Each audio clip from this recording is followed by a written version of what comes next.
You have 20 minutes, yeah. Thanks, Ashkan Corley, and I have to say at the outset that I'm disappointed to see that the Minister for the Environment, Community and Local Government is not present, or the Junior Minister from that department. We have this motion down. It calls for the appointment of an independent planning regulator, and it's important to put this in context. We're all well aware of the background to the Mahon Tribunal into planning corruption, which focuses on the role of leading local authority officials, mainly in the Dublin area, and that of leading number of politicians as well, who are implicated in some of those irregularities. I'll not go back over all of the details of that, but what is relevant to our motion is the fact that one of the key recommendations of the Mahon report, published in March 2012, namely to appoint a planning regulator, has not yet been implemented. The Government has recently published an outline of proposals on planning, which does include provision for a planning regulator, would fall short of making such an office independent of the Minister, as recommended by Mahon. Section 1.14 of the final Mahon report of recommendations arising from the inquiry refers to its concerns that despite the investigation into planning irregularities and the systemic failures that had allowed them to go and check that, quote, recent changes in the planning system have resulted in an over-centralisation of power in the hands of the Minister for the Environment, which is not subject to sufficient checks and balances, unquote. The report goes on to state, quote, the Tribunal is recommending that the Minister for the Environment's ability to give directions to regional authorities and local planning authorities should be entrusted to a planning regulator.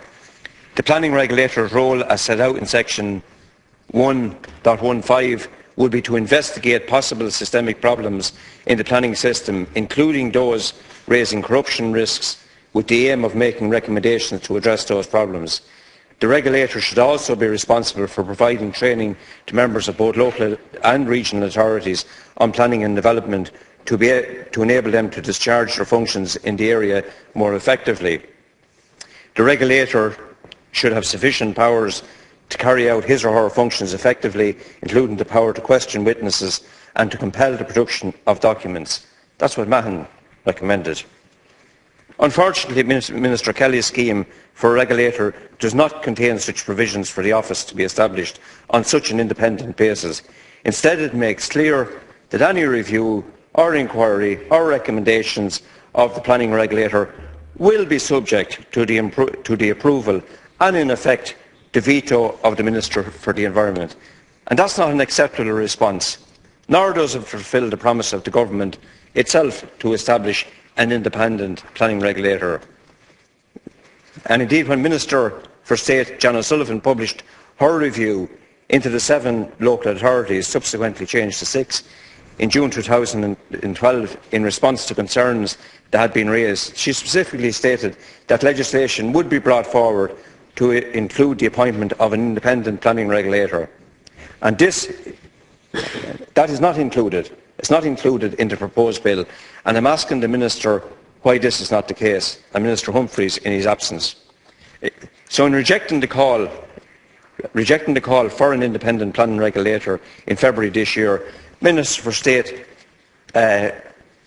Minister Coffey, said that such an office would give an unelected official powers that would supersede, quote, the democratic oversight and accountability of the policy-making process, unquote.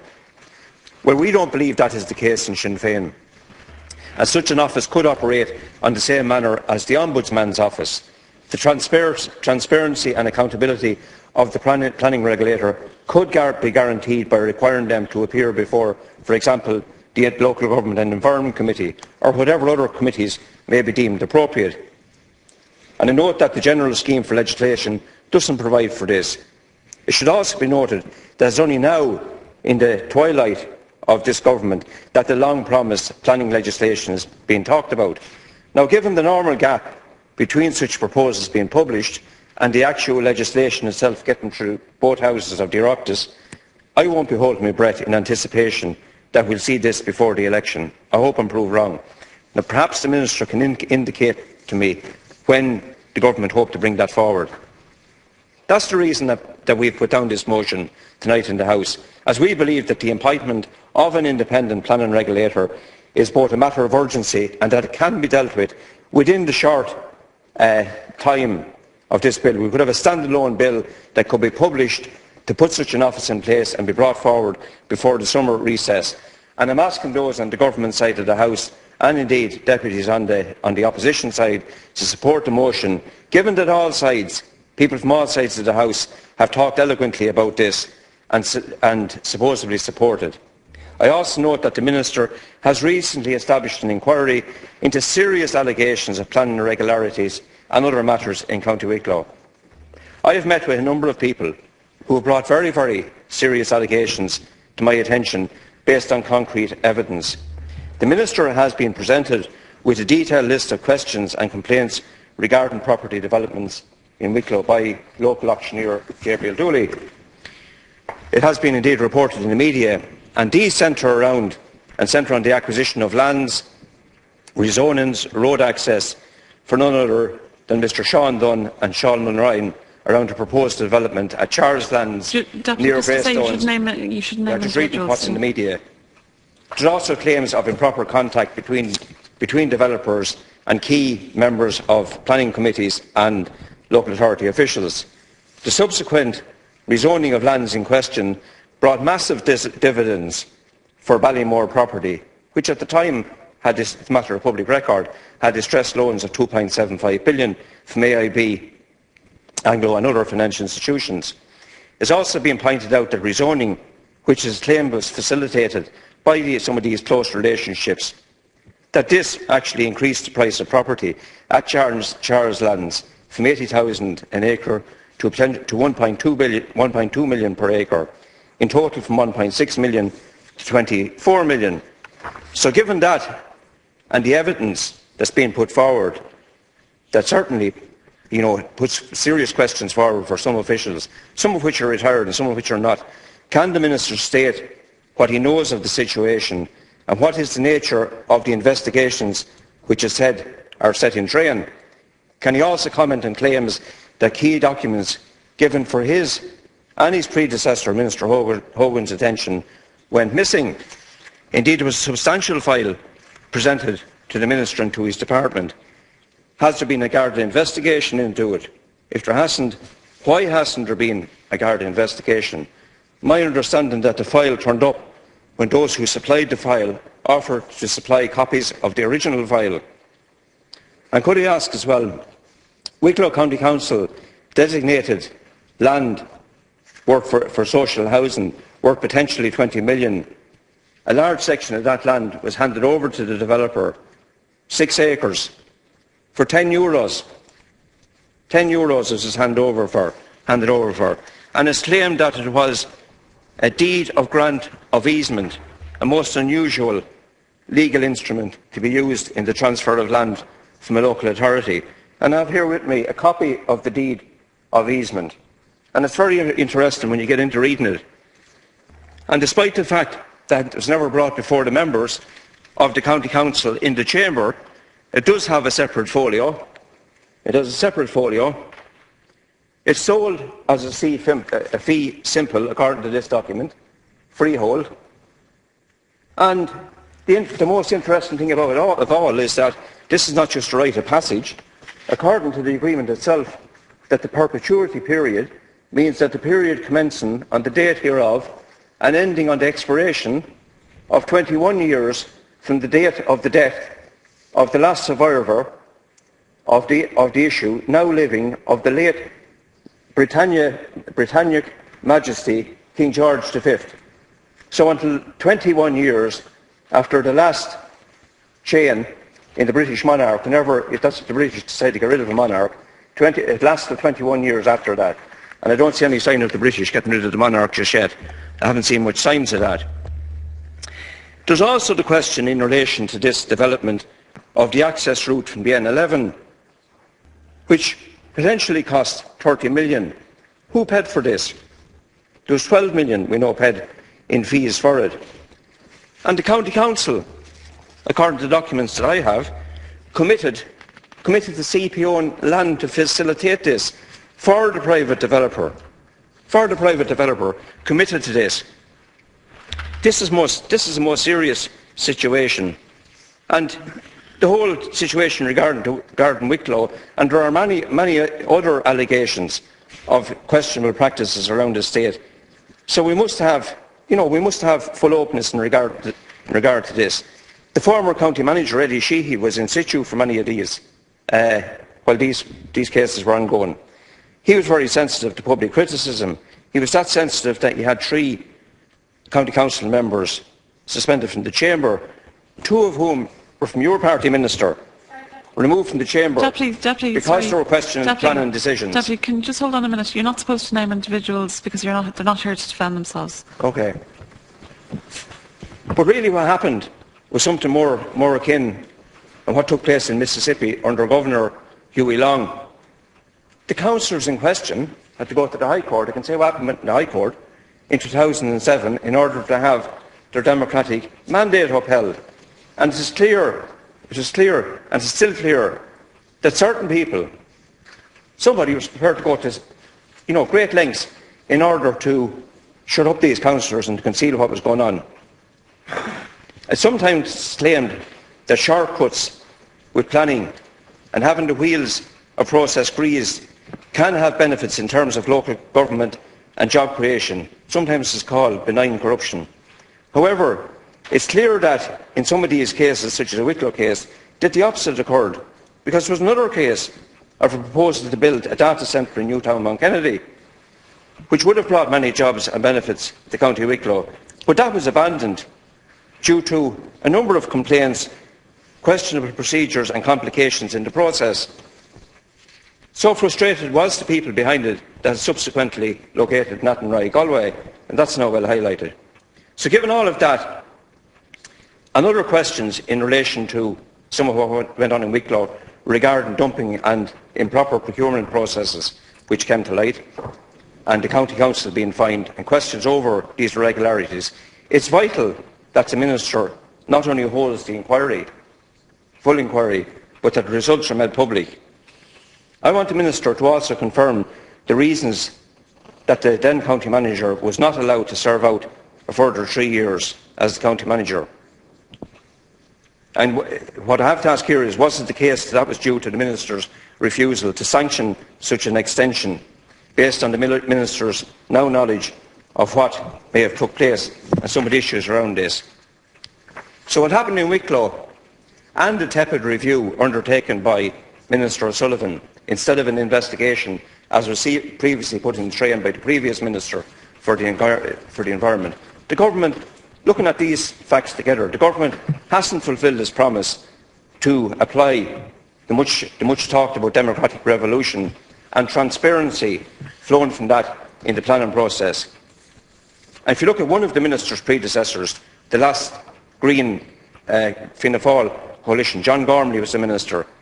He had been in the process of establishing such a planning inquiry into planning in the 6 local authorities. There were 7, as I understand it, first.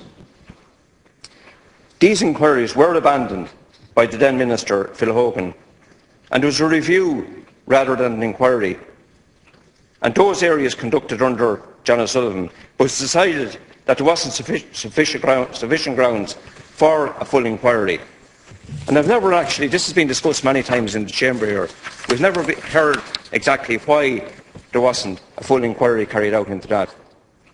But ironically, back when Minister Hogan was in the process of changing this and explaining the failure to pursue the line instigated by John Gormley, Minister Hogan said that it would have placed too much power into the hands of the Minister, which is exactly what the government's planning scheme within the bill they're proposing does in proposing to establish an office of planning regulator that is subject, and this is the key bit, that is subject to the overrule and veto of a minister. So what we're calling for here on this side of the House, and what we're requesting, is that the government make good its commitment and put in place legislation, bring forward legislation for an independent planning regulator that would be appointed by an appointments body that is independent, following competition, and with the powers, Minister, similar to an ombudsman.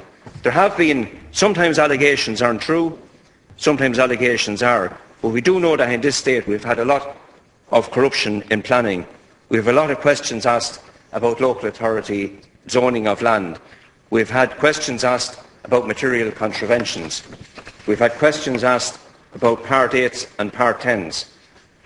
That's planning permission granted by officials and planning permission granted by councils for council's own work. And sometimes it's justified and sometimes it's not. Sometimes there's good reasons for things to happen. But some of the documentation that I've seen in the past, in the recent past, would lead me to believe that there are serious, shall we say, irregularities in relation to the planning process in the state. We need to put that right. We need to be able to stand over it. And nobody has anything to fear. You know, people who are doing the right thing have nothing to fear from having an open, transparent system in place.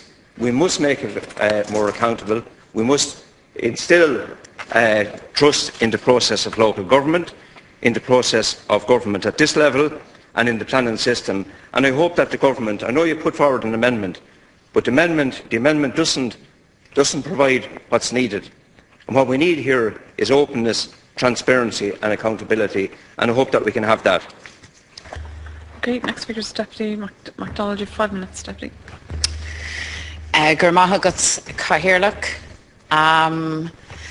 The Planning Tribunal, which lasted for 15 years, detailed a web of corruption and planning in Dublin City in the late 1980s and the early 1990s.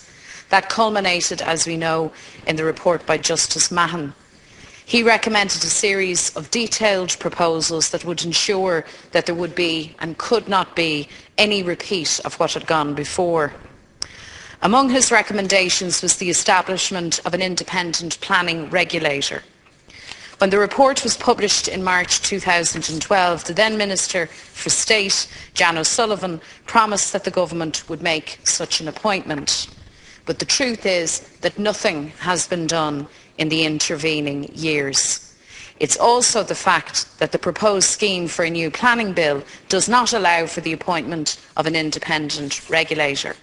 And saying it is so, as the government amendment attempts to do, does not make it so.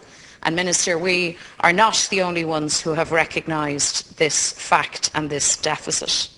I think you would have been naive to ever imagine that corruption and the scale of corruption uncovered in the course of the tribunal was unique to Dublin City. Nonetheless, we all had hoped that corruption in the planning process would be a thing of the past. Unfortunately, because of the failure to implement Mahon, there are continued instances of serious irregularities that need to be examined and explored. One of the most serious set of allegations was brought to my attention by my colleague, Deputy Brian Stanley, who has spoken before me.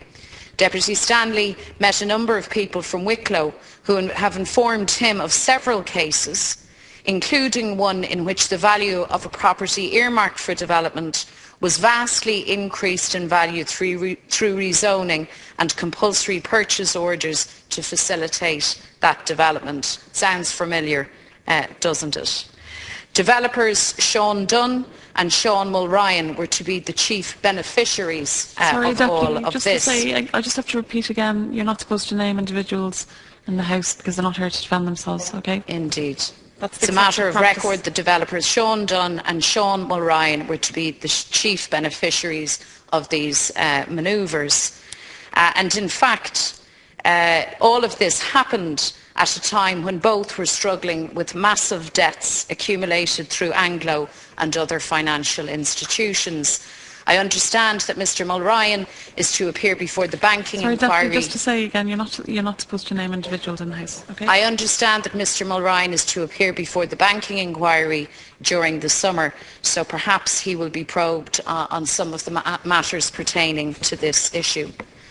The Wicklow case also features a disturbing claim that on the 2nd of September 2014, a file relating to allegations of corruption and planning in Wicklow, which had been handed into the office of Minister Kelly's predecessor by Mr Barry Nevin, a former member of Wicklow County Council, was removed from the Minister's office. Yeah, but Deputy, I'm just going to say again, you're not supposed to name individuals. I'm sure Mr Nevin has no issue with me mentioning him. Despite the fact that only a small number of people could have been aware of the contents of the file or had access to the Minister's office, the mystery of who took this file, as I understand it, remains unsolved. Now, clearly, there's something amiss in all of this. I want to make it clear that I'm not accusing the current Minister of involvement in anything underhand in all of this, but I'm sure he will agree that the very fact that someone with access to the highest offices of the state is in a position to remove sensitive files tells and underscores the serious nature of this particular case. This turn of events must be properly investigated and fully explained. I also believe that a full inquiry into all matters related to the allegations surrounding planning irregularities in Wicklow is held, and these matters are fully explored. However, the only assurance for the future that such matters can be properly looked into is to implement in full the recommendation of the Mahon report and the proposal in our motion to establish a properly independent regulator with all the necessary powers. Okay, the next speaker is Deputy Minister. You have 20 minutes. Thank you very much. I'd like to begin by reassuring the House that I, as Minister, regard the final report of the Planning Tribunal as a fundamental point of departure from inadequate standards in the past and the beginning of a new approach to planning in this country. The Government is strongly of the view that a properly functioning, responsive, visionary, transparent and publicly accountable planning process is not only a fundamental requirement, but a prerequisite for a modern, successful economy. Could I ask the Minister to move Amendment number 1? Oh, sorry, I move Amendment number 1. To a modern, successful economy like Ireland.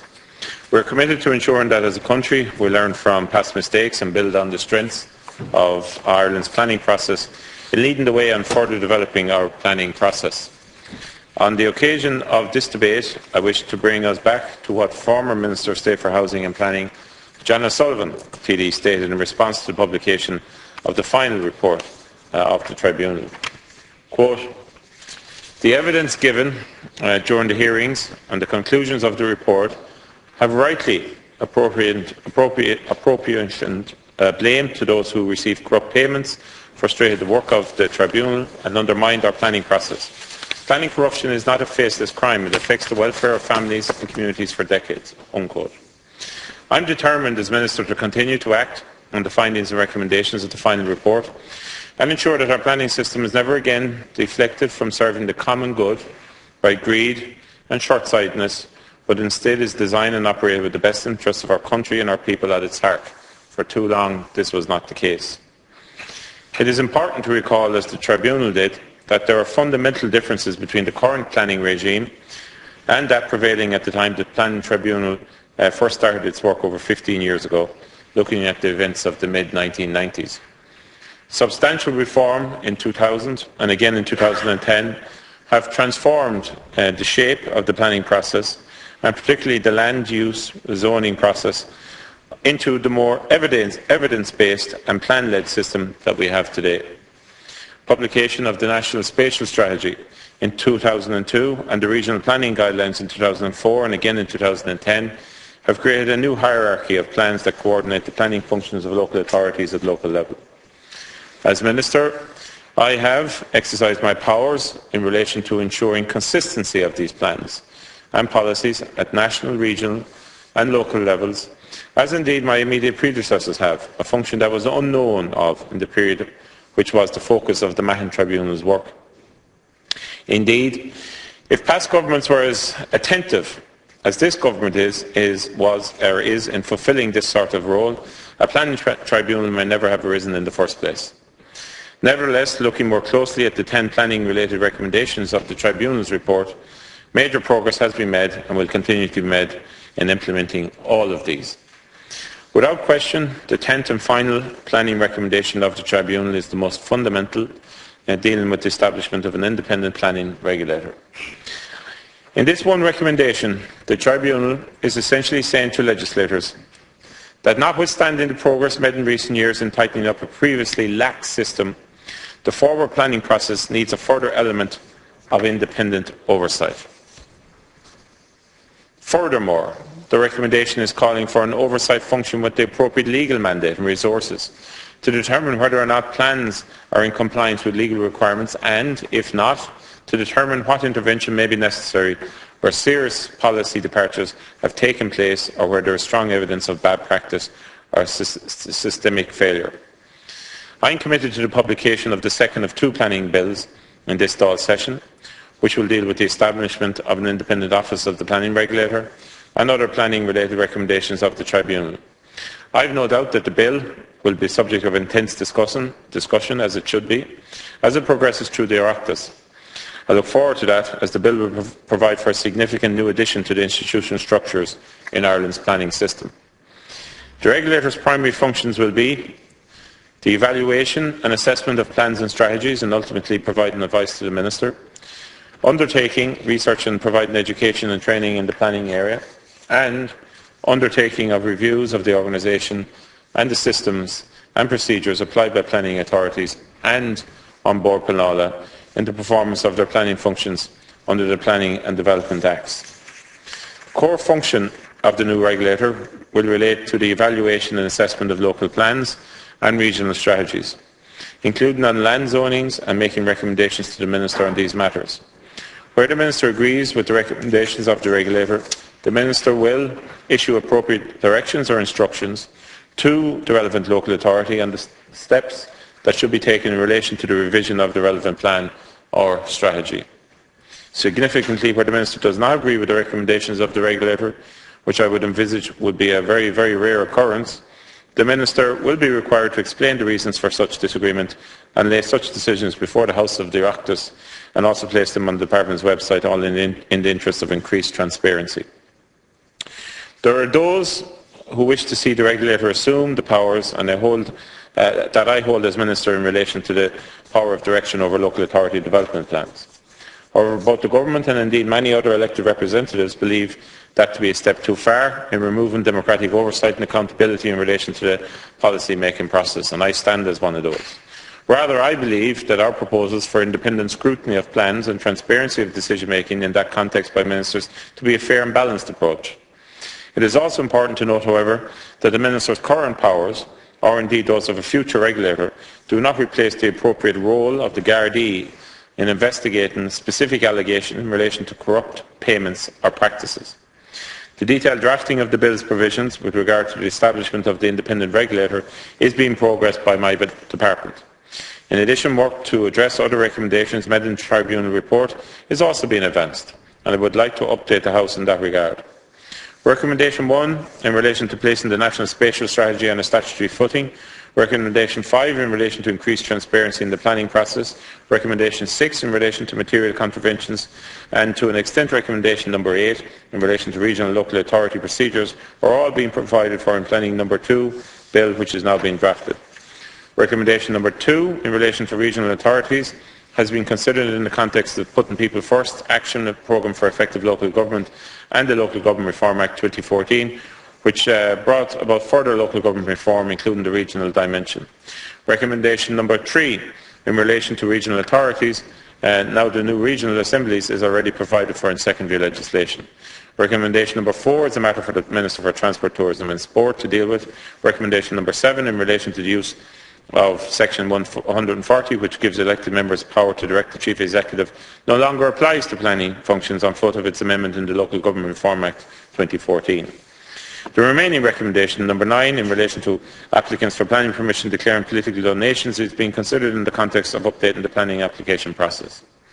Clearly, the recommendations continue to be studied closely and considered carefully by my department in the context of the preparation and finalisation of the planning bill.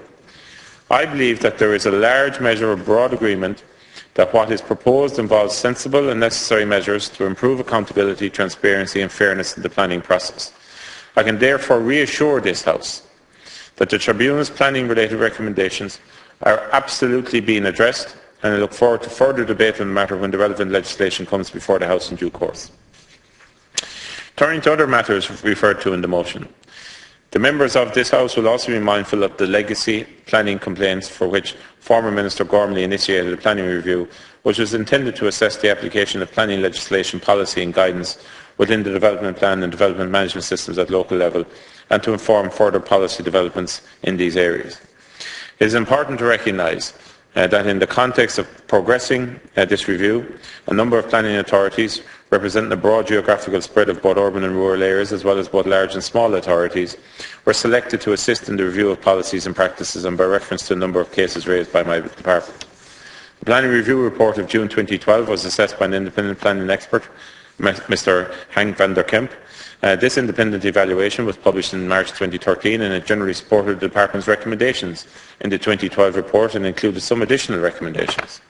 Notwithstanding this, it was decided that in order to ensure maximum transparency and integrity for the planning system generally, to appoint independent consultants, McCabe, Downey, Barnes, on a statutory basis, to conduct a review of the application of planning practices and procedures in 6 of the 7 local authorities, namely Carlow, Cork, Galway, Meath County Councils and Cork and Dublin City Councils, included in the planning review report prepared in June 2012. The consultants are currently at an advanced stage of finalising their independent review, which also involves consultation with each of the original complainants and all the planning authorities concerned in preparing their report. I expect to receive the final report by end of June, and I can assure the House that I intend to carefully consider any recommendations that emerge from it. Once I have completed my consideration of the report, I will issue a public statement, including any appropriate actions to be pursued in regard to further policy development and guidance, while also taking account of the need to develop wider proposals for improving the transparency and openness of the planning system as recommended in the Tribunal report. Furthermore, my department is currently finalising arrangements for the imminent appointment of a senior counsel on a non-statutory basis, nominated by the Attorney-General, to prepare a report in relation to planning matters in respect of Donegal County Council. The arrangements involved will be announced very shortly. Notwithstanding the requirement to quickly advance the recommendations of the Planning Tribunal, the Government is also keenly aware of the strong synergy between the need to have an effective planning system and overcoming our economic challenges as we put the country on the path to sustainable growth. In addition to the legislation in relation to the Planning Tribunal, we are also focused on advancing Planning No. 1 Bill, which is aimed primarily at addressing the current housing supply shortage situation that is particularly acute in the Dublin area and the conurbation around Dublin, and is a visible commitment to the Government's Construction 2020 strategy published in May 2014. The main provisions of the No. 1 Bill are the revision of Part 5 arrangements on social and affordable housing, retrospective application of reduced development contributions charges, the introduction of a vacant site levy, and use it or lose it provisions on planning permissions. The new Part 5 proposals should essentially assist in making new residential developments more economically viable, thereby enabling developments to be brought on stream sooner than would otherwise might be the case. The revisions should also enable Part 5 to again be a significant contributor to social housing provision. The vacant site levy will enable local authorities to better link regeneration and development objectives to more effective use of vacant land and properties, and will demand a more proactive, almost portfolio management approach by local authorities to urban land. Reductions in development contributions and enabling local authorities to introduce use it or lose it clauses in planning permissions for housing developments are designed to activate more housing developments. We are therefore anxious that the No. 1 Bill is enacted as urgently as possible, with the No. 2 Bill to be enacted by the end of 2015. Policy developments by the Government in relation to planning has also been addressed in addition to the legislative enhancements that have already been outlined. The Government wants to ensure that we enter a new era of high-quality place making, allied to more coordinated approaches to development enabled by the highest standards of customer service and public confidence in the probity, effectiveness and ultimately citizen-centredness of the practice of planning in Ireland. The planning policy statement that was recently published and broadly welcomed, I might add, by virtually all sides, provides for a concise and clear statement on the purpose of planning, the values and principles we want to underpin planning, and a vision for what government wants to deliver. I've also announced an organisational review of An Bord Pleanála, which will be advanced. Since its establishment in 1976, An Bord Pleanála has become known both at home and abroad, for peerless standards of fairness, probity and transparency. At the same time, the Board's role and remit has been growing, and its external operational environment has become far more litigious and complex. The Board's demanding operational context suggests a need to reflect on its internal systems, deliver enhanced ICT capability, including an online appeals facility and geographical information systems, and pursue active strategies for staff training and development and exposure to the wider operational environment. Therefore, I believe that an organisationally focused external review of An Bord Pleanála is a huge opportunity for this much respected body, and something I believed was absolutely necessary, and hence I initiated this. I honestly believe that no one should have anything but an optimistic view of how or what that review might identify, because a government wants to further develop and support the crucial role that the Board plays in delivering fairness and certainty, especially in relation to its timelines. And I want to absolutely ensure that there is transparency in relation to timelines and consistency, and that's one of the issues that needs to be addressed. I also intend to shortly publish arrangements for the preparation of a new national planning framework to succeed the National Spatial Strategy, which will require considerable consultation with other government departments, with other state agencies, NGOs, as well as an appropriate level of public consultation prior to the submission of the final strategy to the Oireachtas. The National Planning Framework will set the strategic agenda for planning in Ireland, taking account of our wider island, European and global context, and coordinating policies and indeed many investment decisions in areas such as, but not exclusively, regional competitiveness, urban and rural development, transport, energy and communications, natural resource development, well-being, climate change and environmental quality. The National Planning Framework will represent the Government's policy on how nationally significant planning matters should be addressed by all relevant government departments and all relevant agencies as well. The framework will also represent the spatial expression of the Government's wider economic and reform agenda, as it applies to the key zones of economic activity and our urban and rural components that drive the economic and social progress of our country. The framework will also identify national developments and other nationally strategic development opportunities for our country, as well as an action programme for progress.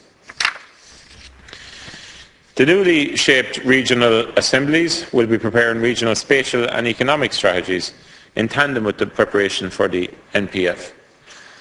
These strategies are also being provided with the legal and administrative underpinning to ensure that they will be effective and followed through by all relevant public sector bodies, particularly those with responsibility for economic development and enterprise promotion. All relevant agencies will be accountable to the regional assemblies for adherence to the economic aspects of the regional, spatial and economic strategies, ensuring a coherent and collaborative approach to economic development across each region, rather than, for example, different areas competing for the same investment project. I think this is a very welcome development and joining up of a number of issues. I am aware that some deputies referred to issues concerning Wicklow County Council during their contribution. I am considering these issues at the moment, and it would be inappropriate for me to make any further comment until such time as every issue has been considered, but just to make deputies aware that that is under process at the moment, and that everything is being considered in relation to those matters to address the concerns that deputies have raised here. So, in conclusion, I fundamentally believe that taking account of both the Tribunal's findings and indeed recent experiences, that better planning will be achieved, where there is an evidence-based approach and future needs, whether for housing, whether for office space, retailing or infrastructure. They are now will be agreed strategically and are matched by strategic planning at government level through the appropriate national strategies and sectoral investment plans. And where we focus on revitalising our city and town centres, moving against the past tendency to envisage extensive, even sprawling extensions of our cities and towns, drawing the lifeblood out of older established central urban areas. Where local authorities use the core strategy approach to tackle the legacy of historical and systemic overzoning, ensuring that all zoning is based on quantifiable need that is community-based rather than development-led, and where we move instead towards a more coordinated and joined-up approach to the delivery of essential public services such as schools, public transport, water services, using the local plan as the template. Listening to the various initiatives underway, I very much think and hope that you will agree with me that after a lean period of planning and development activity, this government is now engaged across an unprecedented array of legislative, policy development and indeed organisational reforms through my department designed to return our planning system to its roots as a process fundamentally focused on the interests of the common good, in which people can be confident and depend on it to deliver the sustainable communities and quality of life which we all strive and deserve. No longer the games of the past. We're putting in an infrastructure and processes to build for the future. Thank you.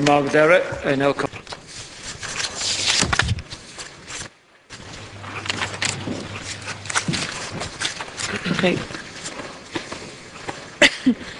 Sorry.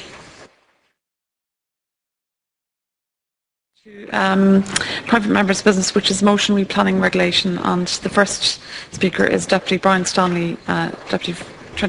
Are you sharing your time?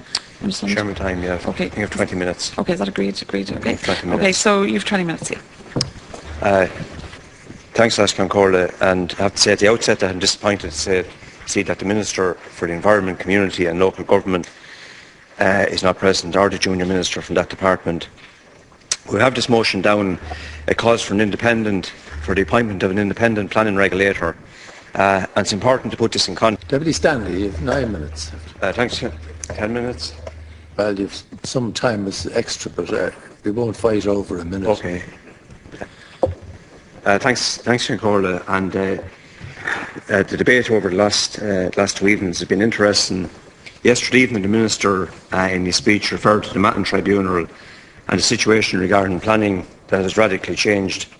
Also claimed that the scheme for the new planning bill will implement the conclusions and recommendations of the Mahon report. But there are a number of things that I want to say in reply to that. Firstly, I think if we all recognise that the Mahon Tribunal did do excellent work in revealing corruption that was involved in planning, mainly in the Dublin area, over a certain period. The final cost was massive, 103 million, that was reported to the Public Accounts Committee. So it's only right then that the 10 recommendations of the Mahon Tribunal, as set out at the end of the report, are implemented in full. It's important that we do that, and not satisfied that this is the case, what we have seen of the government's proposal outlined in the general scheme for the number 2 planning bill. It doesn't do that. I don't want to go over the ground that we touched on last night, but suffice to say that neither our party here, Sinn Fein, and indeed the Irish Planning Institute are of the same mind, are satisfied that the Office of Planning Regulator, as proposed in the scheme, will be as recommended by Mahon, specifically in regard to the regulator's independence of the Minister. And I have to say that I'm also not satisfied that the planning process is transformed since Mahon, as the Minister stated in his speech. It is true that there's not the same level of corruption, but there's not the same level of construction. And there has been improvements from the rampant construction that existed when we had an unhealthy relationship between politicians, officials and the developers that we had in the past. However, there are still controversies regarding recent planning decisions which reflect on the overall process, and I'm particularly thinking of the Corrib gas pipeline project, and indeed the Midlands wind farm proposals. In both cases, widespread opposition and objections on various grounds, including in the case of wind farms from at least 2 local authorities. In the case of my own local authority, Laois and Westmeath, were basically ignored. We also have legacy issues, as I referred to in relation to Wicklow last evening, and in other counties, which need an inquiry that I believe would only have credibility if conducted by an office of an independent planning regulator. And indeed, in legacy, on legacy issues, I want to say that we can never again have a situation where developers and their financial backers have the huge influence that they had over local development plans, rezoning and planning matters. A lot of what was built throughout the noughties was an absolute scandal. And I want to give one example of the estate at Riverside in Port Arrington, built during that period. It's built with little or no drainage, an awful design, terrible layout, awful planning, terrible standards of building, and the material used was substandard. The walls are more like sponges. To soak rain, Minister, the rain soaks into the rendering on the outside. There's a sponge-like material in the middle, and residents who have paid premium prices for them and have mortgages for them, who purchased them at the height of the boom, have had to abandon their homes. The big apartment blocks in that development are now deserted. The local authority that gave the planning permission, Wicklow County Council, neither enforced the conditions of planning permission fully or the minimalist building regulations. And I want to also refer to the issue of timing and the likely conclusion of the Minister's planning initiatives. But as I said here yesterday, before the end of the year, you will be lucky to see the bill framed. That's what we're promised. If we see that, that's what the Minister told us last night. But given the normal length of time the drafting process takes, this is even optimistic. But even accepting the time frame given, would the Minister not agree that you've left it very, very late? We're into the final furlong in relation to this government to implement and to legislate and to put into effect the recommendations of the Mahon report. And by the way, there's only 3 of the recommendations of the Mahon report, 3 out of 10 implemented, and that's not very good at all. I want to also note that the Minister referred to the other planning bill or scheme as it currently is last night.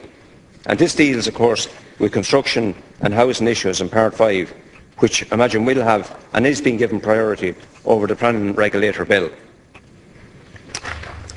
So if the Mahon recommendations, and particularly for an independent regulator, are not legislated for prior to an expanded, and a geared up phase of construction, then the danger exists, Minister, that we'll run back into the same problems as we had in the past. The Minister correctly stated that where planning corruption exists, that it's not a faceless or victimless crime, but one that impacts on communities up and down the country. And we agree with that. So claiming that the planning process is radically improved since the times that Mahon dealt with it all is all very well and good.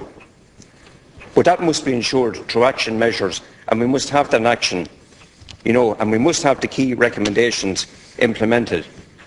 The Minister also referred to what he called the organisational review of An Bord Pleanála. And I want to know, Minister, what stage is that at? When will it be completed?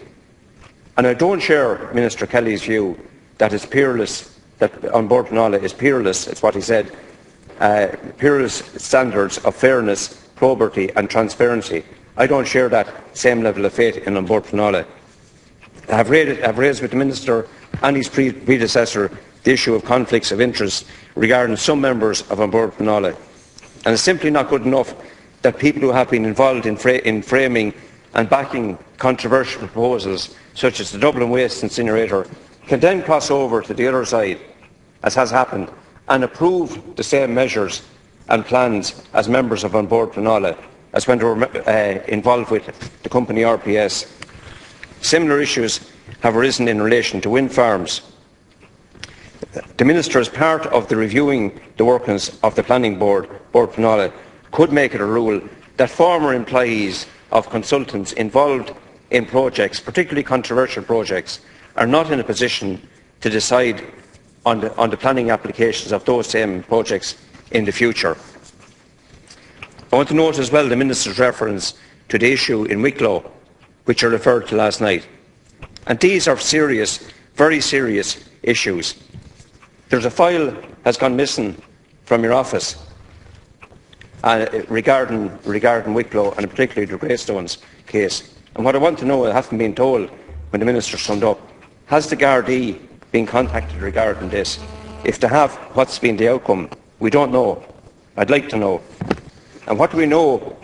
I have to say what we do know is that the acquisition of between 6 and 7 acres of prime land zoned for housing was dealt with in disagreement by the two Shawnees which they Sorry, acquired, be careful now, Deputy. which they acquired for a tenner. But we do know that is one of the most extraordinary land deals that has ever happened in the state. It's the most extraordinary one that I've ever seen, and I've studied it very carefully.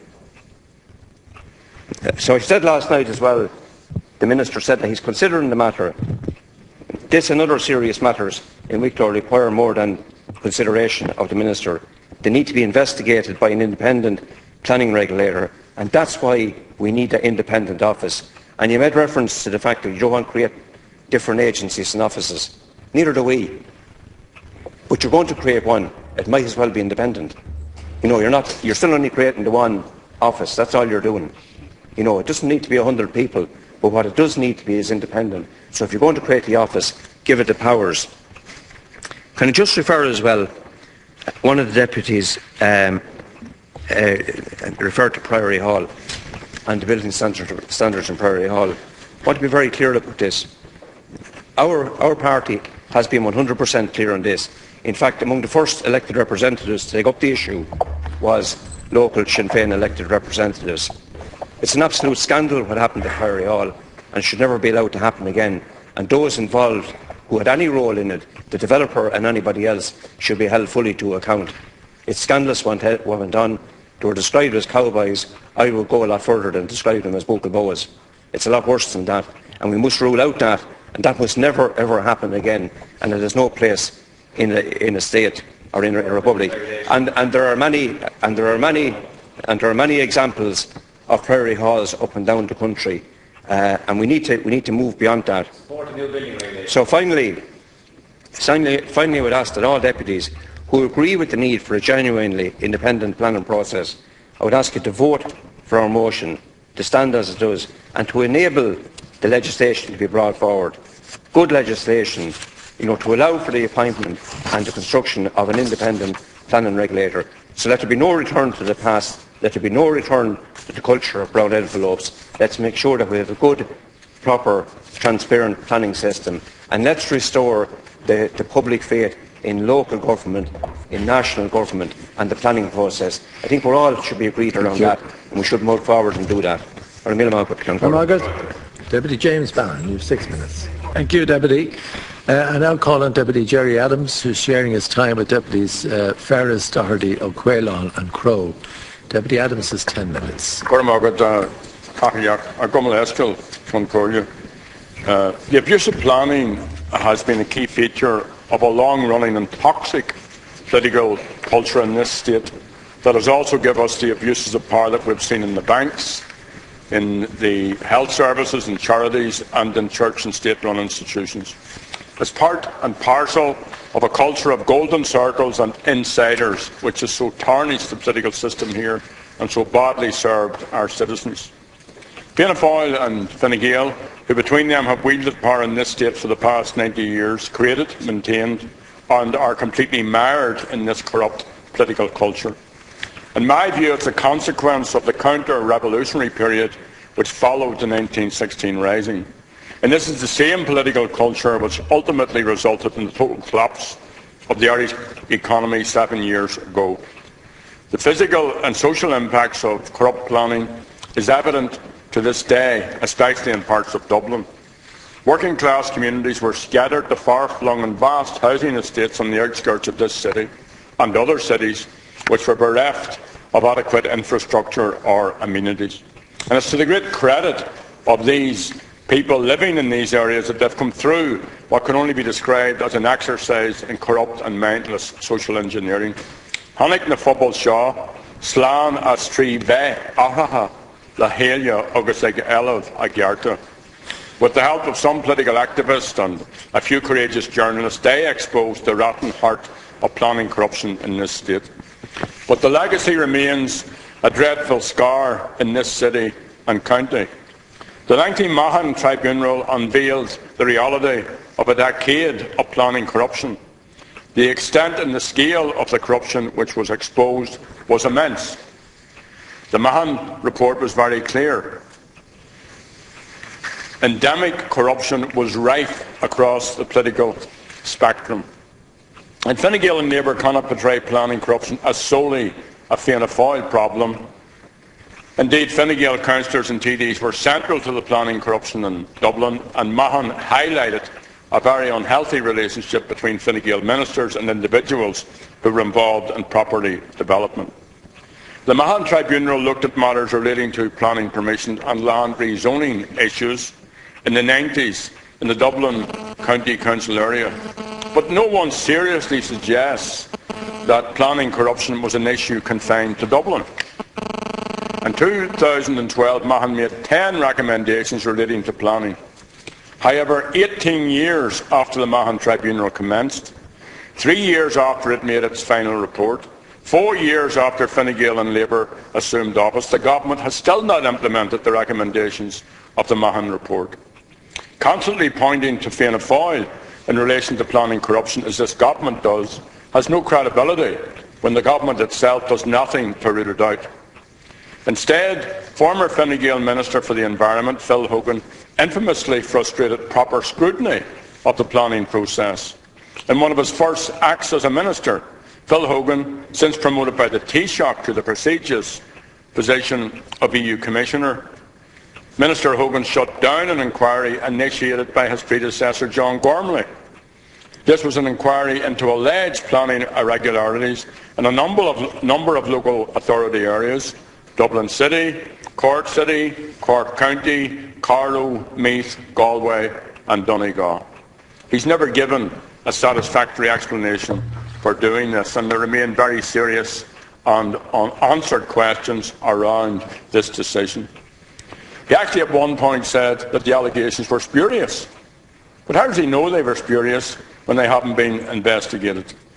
And this action, I think, highlights the arrogance of this government and its indifference to pursuing any genuine reform of the planning system. There's also a deep suspicion, I can't stand this up, that this decision was motivated by a desire not to rock the boat in relation to local government, because at that time Fine Gael and the Labour Party controlled many councils across the state, including some which it was alleged these irregularities occurred in. But this action runs entirely contrary to the findings and the recommendations of Mahon. I listened to the Minister of the Environment addressing these issues last night, and listened to some of the backbenchers earlier speaking in these matters. But does anyone believe that 4 years into the government, the fact that there has been no implementation of the Mahon recommendations, that this is an action of a government that is serious about political reform? An internal review by the Department of the Environment, which was presented as an alternative to the Gormley review, claimed that there was no evidence of wrongdoing in planning. However, Gerard Convey, a senior planner in Donegal County Council, provided evidence of planning irregularities, and he went to the High Court. The court quashed the reviews section on Donegal. The department was forced to apologise to Mr Convey. The internal review was discredited and had to be set aside. Did the government go back to the Mahon recommendations? No. They set up another review into 6 local authorities, this time carried out by a group of consultants, and we're still waiting to see what will come out of all of that. Meanwhile, Gerard Convey has presented substantial grounds for a full independent inquiry to establish whether there were any improprieties that would be subject to legal investigation. And Sinn Fein has previously called on the government to establish such an inquiry, and I want to repeat that call here this evening. Phil Hogan was also made aware of extremely serious allegations regarding planning irregularities in County Wicklow. And the present Minister is also aware of these allegations, but nothing to date has been done to act on them. The allegations include one in which the value of a property earmarked for development was vastly increased in value through rezoning, and compulsory purchase orders were used to facilitate the development. It's also claimed that well-known property developers, Sean Dunn and Sean Mulryan, two of the richest men in this state prior to the financial, property and banking collapse, were to be the chief beneficiaries of this.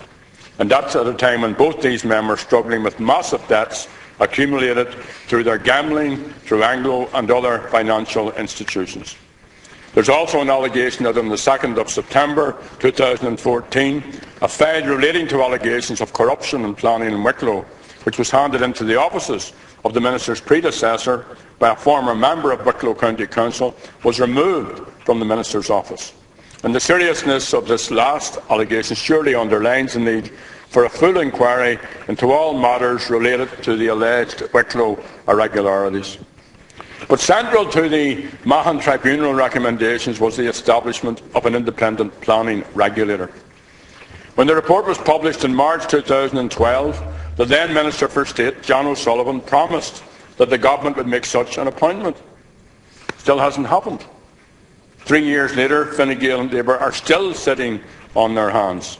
The government has published an outline of proposals and planning which does not provide for the office of a regulator which is independent of the minister.